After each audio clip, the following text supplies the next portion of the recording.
Hi, I'm Laura and I am ADHD AF. I've created these micro interviews to use the platform to share useful information to the ADHD community. I'm just a late diagnosed ADHDer sharing my lived experiences, which means I'm not a psychiatrist, therapist, or coach. I am not trained or even emotionally equipped to offer advice or support. And that's why I've gathered these golden nuggets of information. There will likely be swearing and sensitive subject matter, so please have a read of the description of each episode before ingesting these juicy morsels of information, or in other words, TITBITs. TITBITs!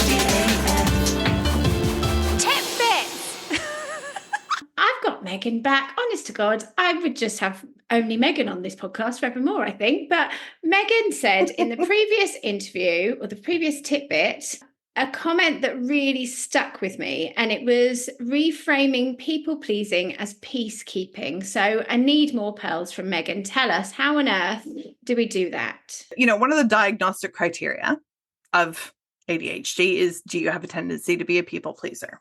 Mm-hmm. And of course, first we have to talk about what does it mean to be a people pleaser? So I define that, or encourage my clients to think about that, is, are you consistently putting aside your own needs or desires to meet the needs and desires of other people? Yes. You know?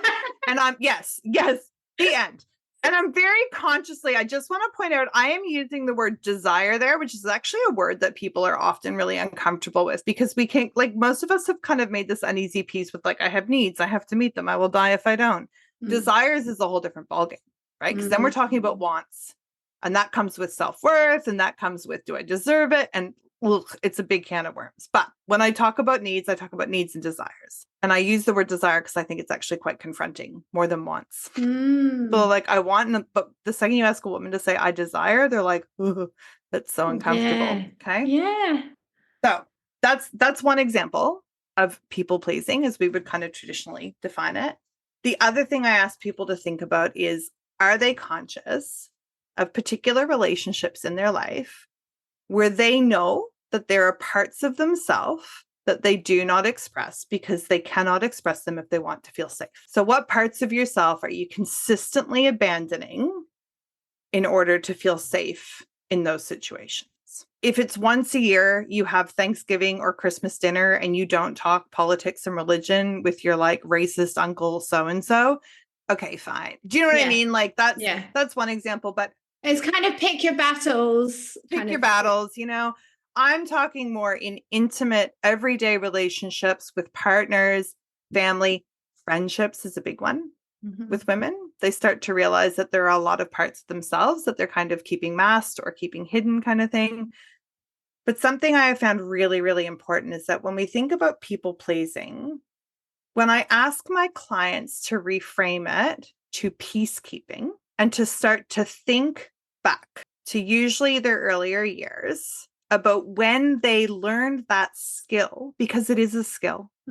So many of the things we do, so many of the habits that we assign a negative value, you know, even looking at things like drug addiction, all of those serve a purpose. All of those have kept us numb or kept us safe or kept us closed off in a way that has benefited us at some point. And so when we start to look back as children, where did you learn the skill of, for example, so if something that you do as a people pleaser, let's say, is that you don't tell someone when you're angry.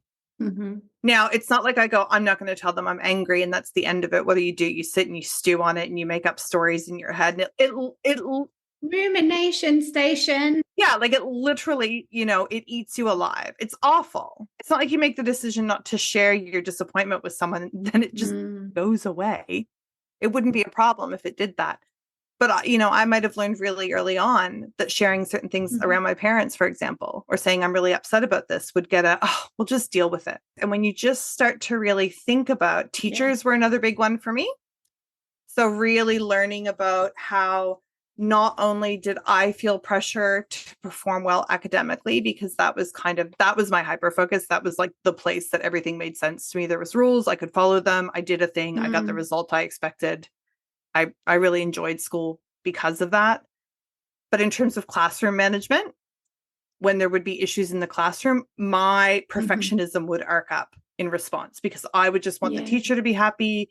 because I couldn't bear the thought of my safe place becoming a place that felt chaotic and unsafe, because so much of the world felt chaotic and unsafe to me. You know, the playground was terrifying.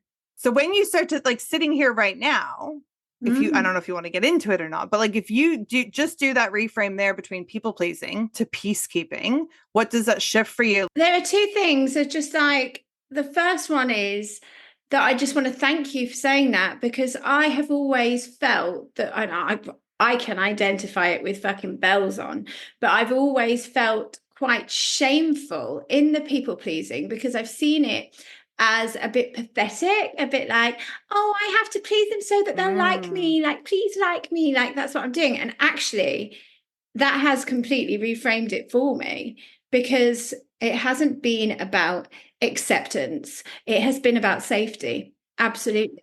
And the other thing that came up, which is kind of, I think this is probably more boundaries, but I'll just mention it, is my feeling that if you can help, well, it was what came up when you were talking about the classroom as well, is like, if you can help, if there's something that you can do to help, and if there's something that can make it better, then you should do that, because that's it's your responsibility to do that. And actually, I can see that now as people pleasing in that reframe, because it's about safety as opposed to getting a gold star, you know? And I think that last bit that you just spoke to probably also ties in with justice sensitivity as well, in terms of wanting to help, and you should help, and we should help. Like that's, you know, that's not a bad thing, but especially in those younger years where we don't have the emotional tools and awareness. I'm saying younger years. Many people don't have these tools in their 30s and 40s, because this is not something we are taught. You know, this is not common knowledge. I think that's changing slowly. And I think communities like yours are a place where people can learn about these things in this podcast. But it's being able to help without then attaching our emotional response to the outcome. I can bring, if you're sick and I want to bring you soup and leave it on your doorstep, that's great. That's a lovely thing to do. But if my feelings of safety hinge on you writing me a text message saying, oh my God, thank you so much for that soup. Or blah, blah, blah, that you're like, all the soup cured healthy. And that they're better. And then, yes, exactly. And like, please patent the recipe and become a multimillionaire, because you've just fixed my whole life. And I also do not have ADHD anymore and can think straight. So you've cured me with your soup. I know we're laughing, but we're laughing because that's where our fucking heads go, you know? Yeah. And the other thing that I just want to mention really quickly that I should have mentioned at the beginning is that when we talk about emotional regulation and nervous system response, so there's always been fight, flight, and freeze, and fawn is the other one that's been added, which some people know about, some people don't. Fawning is, I always picture it as, you know, batting your eyelids, kind of like fawning and something that is really, really, really important for women, because like you said, a lot of people struggle with this because they feel a little bit pathetic and they feel manipulative is the other word that clients have said. I feel manipulative when I catch myself doing this, especially around men. Because you're trying to control the outcome. So it looks like manipulation. And yes, and it can feel like that. But something I want us all to be super duper aware of, if you are female or identify as a woman, is that we live in a society where it is unsafe to upset men.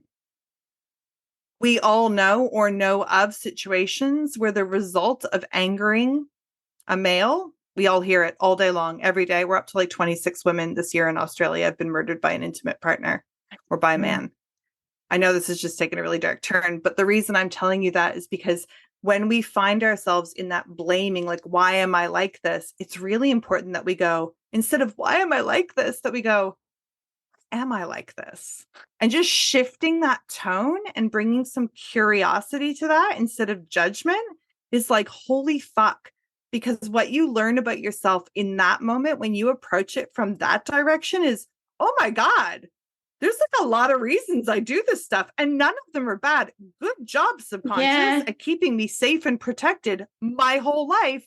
But you know what? Actually can say what I think and feel now. I am safe in this situation. And that's that real starting point between my brain and my body. Like constantly, I'm like, hey, body, I actually got this. And my body's like, no, you don't. And I'm like, yeah, I do. And sometimes I don't. Sometimes my body was right. But it is this kind of weird fragmented disintegration, dissociation / integration that happens where we start to observe these patterns and we're like, oh my God, I understand why I'm doing this. How do I want to do this differently? Yeah. What do I want to change? That's such a powerful place to be. So powerful. Oh my God. Oh my God, you did it again. You might dropped it, tied it up, put a bow on top, 10 minutes, boom. I think you have to make me a hat. I want my glittery pith helmet for my safari. I hope you enjoyed that tidbit from an expert. If so, please comment in the Q&A on Spotify or leave a review wherever you're listening. If, like me, late diagnosed ADHD left you feeling like an alien, you are not alone. Come and connect with the community at ADHDAF Alien Nation Live Tour to raise ADHD awareness and connect local ADHDers.